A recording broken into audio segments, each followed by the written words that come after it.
Hello friends. তো আমরা atomic habit by James Clear এই বইটি সম্পর্কে একটু কথা বলছিলাম। তো আমরা বলছিলাম যে কোনো কাজ অথবা ভালো অভ্যাস গঠন করা বা আমাদের নিজেদেরকে আরও বেশি ডেভেলপ করার জন্য আমরা সকলেই সবসময় অনেক কাজ করি, কিন্তু আমরা দেখা যায় বেশিরভাগ সময় কিছুদিন করার পর সেটার উৎসাহ বা আগ্রহ হারিয়ে ফেলি। এর কারণটা কি? আমাদের অনেকের মনে এই প্রশ্নটা আসে।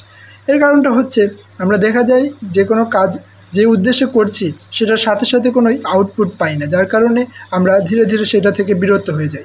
যেমন ধরেন আমরা যদি এখন একটা বার্গার খাই তাহলে আমাদের অনেক বেশি ওয়েট গেইন হবে না, অথবা আমরা যদি এখন অনেক দৌড়িয়ে আসি তাহলে আমাদের একদিনে 2-4 কেজি ওজন কমে যাবে না। কিন্তু এটা যদি আমরা রেগুলার বেসিসে কিছুদিন করি তাহলে ধীরে ধীরে আমাদের কাঙ্ক্ষিত লক্ষ্যে পৌঁছাতে পারবো। দ্যাটস ওয়াই আমাদেরকে আমাদের নিজেদের লক্ষ্য পূরণের জন্য বা আমাদের যেই অভ্যাস গঠন করার জন্য আমরা কাজ করছি সেটা ধীরে ধীরে